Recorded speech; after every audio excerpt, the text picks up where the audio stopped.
Viral di media sosial sebuah video yang memperlihatkan seorang kakek melempar gulungan kertas ke Presiden Joko Widodo saat kepala negara berkunjung ke lokasi bencana Gunung Semeru, Lumajang, Jawa Timur. Dari video berdurasi 30 detik itu terlihat kakek tersebut sedang menunggu Jokowi di pinggir jalan bersama warga lainnya. Saat mobil Jokowi mendekat dengan jendela terbuka, kakek itu langsung melempar gulungan kertas yang mengenai wajah Jokowi. Kakek yang mengenakan celana hitam, baju coklat, dan kopiah hitam itu seperti tidak menghiraukan penjagaan dari Pas Pampres yang berada di dekat Presiden. Dilansir dari Kompas.com, Iqbal Zamzami, seorang warga di Kabupaten Lumajang, membenarkan ada insiden kakek melempar gulungan kertas ke Presiden Jokowi.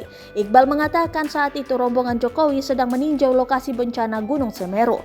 Bahwa itu benar, valid bahwa itu terjadi di Kabupaten Lumajang pada waktu Presiden Jokowi melakukan kunjungan pada masyarakat terdampak Semeru. Katanya saat dihubungi melalui sambungan telepon Kamis 9 Desember 2021. Iqbal yang sedang bertugas sebagai relawan posko pengungsian korban awan panas Gunung Semeru di Kecamatan Candipuro mengetahui insiden itu dari media sosial. Namun Iqbal mengaku sudah mengonfirmasi kejadian itu kepada sejumlah pihak.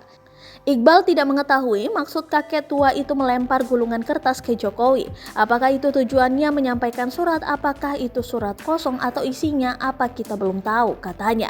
Seperti diketahui, Presiden Joko Widodo dan rombongan bertolak ke Lumajang, Jawa Timur untuk mengunjungi lokasi terdampak bencana letusan Gunung Semeru Selasa 7 Desember 2021. Salah satu lokasi terdampak yang dikunjungi Jokowi adalah Jembatan Geladak Perak.